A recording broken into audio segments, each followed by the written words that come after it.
You've learned something this weekend new and exciting about love. Maybe there was one thing that stuck out to you and that you've learned, and something's changed here, but nothing's changed at home. Something has changed here, but nothing has changed back in your homes and your schools and your friends.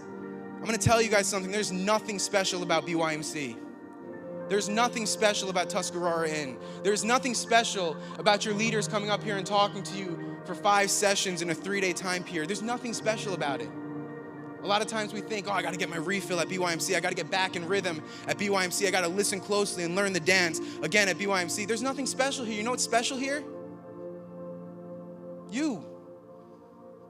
You're the difference.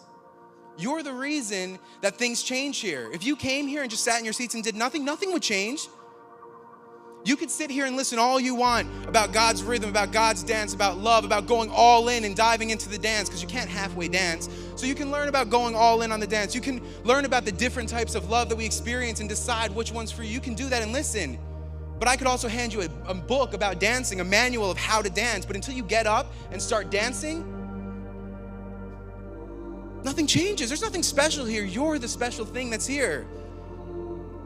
Why do I always go home and nothing changes? Why do I always go home and fall out of rhythm with God? It's because we stop practicing. It's because we stop dancing. Or we choose to get caught up in another song. Raul was talking earlier about what does the rhythm of love look like? What does the song look like? It's when your mother is broken and beaten. Maybe your father abuses your mother and you go in and you show her love. That's the rhythm of love. You're there for her. Maybe it's the girl that's cutting herself at school and you talk her down and you show her that there's more, that you learned something this weekend and that God loves her more than anything, that she doesn't have to hurt herself. That's the rhythm of love. Maybe you're alone in your room and you feel like a nobody. You feel like people hate you and you're contemplating suicide. And then you take a minute to think and rest on the peace of God and listen to God's song. That's the rhythm of love pulling you in.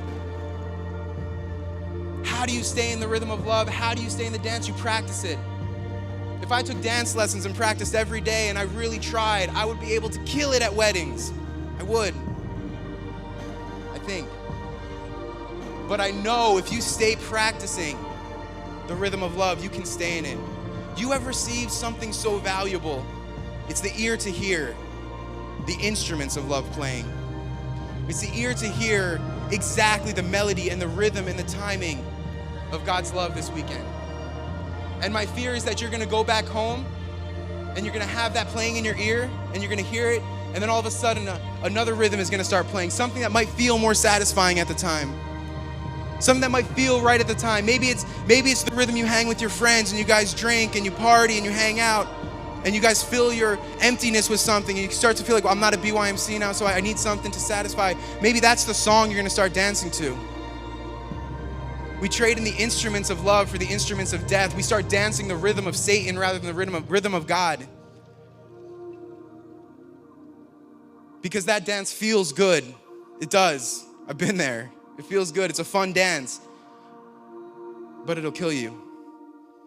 Maybe not physically, but it will destroy your soul until you have nothing left, until you can't even hear God's heartbeat, until you can't even hear God's rhythm. If you dance this dance too long, you won't even be able to tell when God is playing his song around you. If you dance this dance too long, you might lose the ability to hear the rhythm of love. But it's still here. It's inside of you. There's nothing special here at BYMC.